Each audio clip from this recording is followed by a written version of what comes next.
Hey guys, Eric and Roth here. We're going to discuss Better Call Saul. Don't worry, we're not going to go into big spoilers, just the basic sort of setup and plot points that are already out there. But we've seen the first 2 episodes of the show. So Roth, first impressions? I loved it. Yeah. I loved it. I really did. And it's funny because I went in a little trepidatious. I think a lot of Breaking Bad fans did, you know, or will. And I loved it. It is definitely a different tone. It sets up a unique world. I'm already invested. Look, we're already invested in Saul Goodman. Anyway, it's not Saul Goodman. It's Jimmy, pre-Saul Goodman.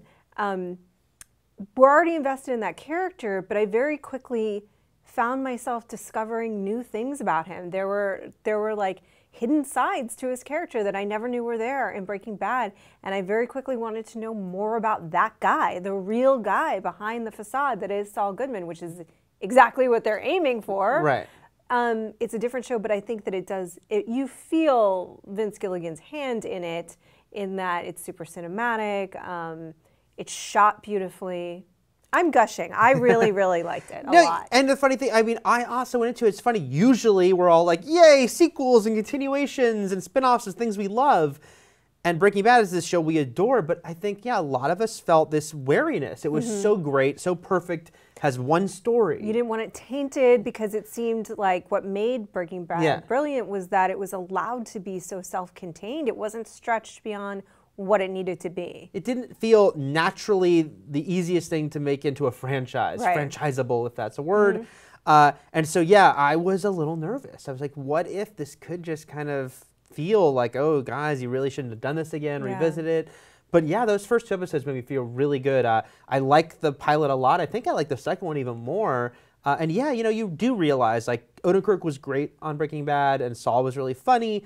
But yeah, he was not a guy we knew really anything about except that he had a fake name. Yeah. And so you really do realize watching these 2 episodes, which take place, I think, 7 years or so before, it's like there's a lot to know. There's a lot more to learn about this guy. Yeah, and there's seeds already for even more still of a whole other past that he had before he got to this point as Jimmy and before he'll get to where he gets to be as Saul. I mean, there's a relationship with his brother on the show. This isn't giving anything away. I think we know that there's a relationship with his brother on the show. That's the real heart of the show, and it's the heart of this character already.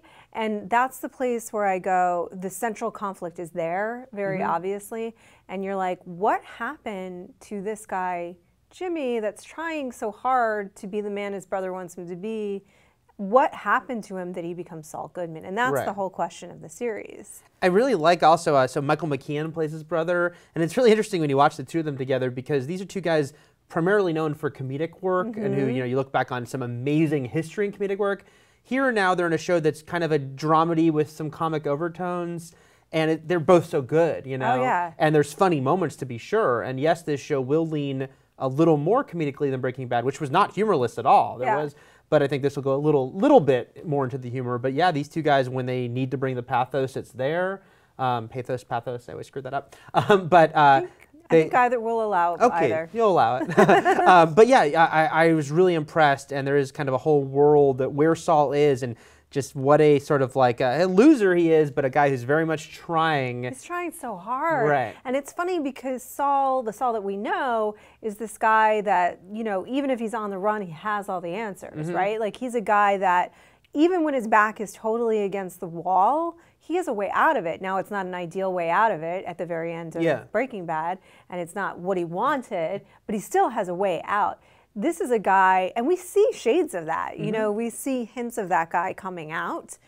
So he's there, but this guy feels way more at sea. You know, he's totally overwhelmed in his life for a lot of different reasons, which you'll see. And it's really interesting to watch. There's so many hidden depths to this character. And I was excited to see that. I liked Saul Goodman. I don't think that I'm alone in that on Breaking Bad, and I didn't think that he was a 2-dimensional character by any stretch of the imagination, or that he was without conscience. I didn't think he was just a straight-up bad guy.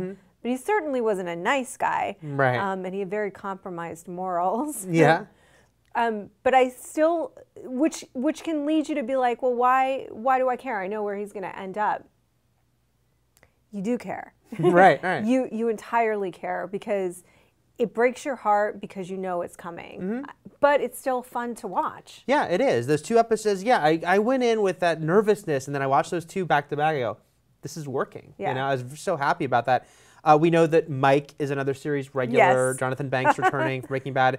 I like that, you know, he's not in the first 2 a lot, No. and they are purposely kind of, he's there, but he's in such a different place in his life. Yes. And so it is very interesting about, like, you know, these guys who we know where they're going, but they're in a very different place when we see them in this.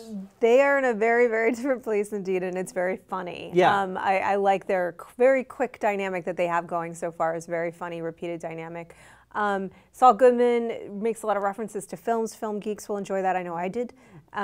There are some other Breaking Bad Easter eggs in there that feel very, there's a big reveal. We won't say what it is. Yeah. But it's very organic. Yeah, no, it is. And because this show will have to walk the fine line of not going too far into the connecting to Breaking Bad on everything. It needs to be its own show. It needs to be about Jimmy and his brother and what's going on with this law firm that his brother's been, you know, forced out of. All that stuff has to be its own story while also leading us towards Breaking Bad. But there is one major Breaking Bad element in the first 2 episodes that I thought was used in a very fun way.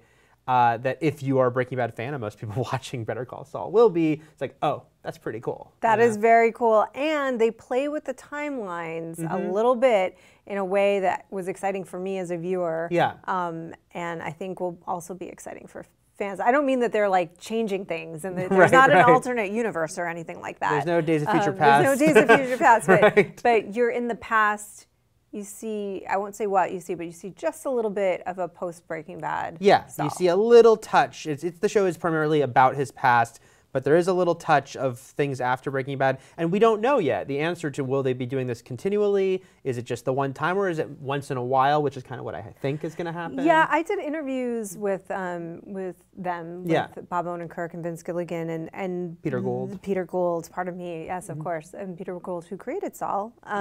And they said it's all very malleable right now. Right. Like they could really be playing with different time. They're not constricted even in the way that they were in Breaking Bad to like telling this one linear tell. They're not constricted at all, and it's almost given them so much freedom that they're not sure how they want to play with it yet. But I think it'll be interesting to see how that plays out.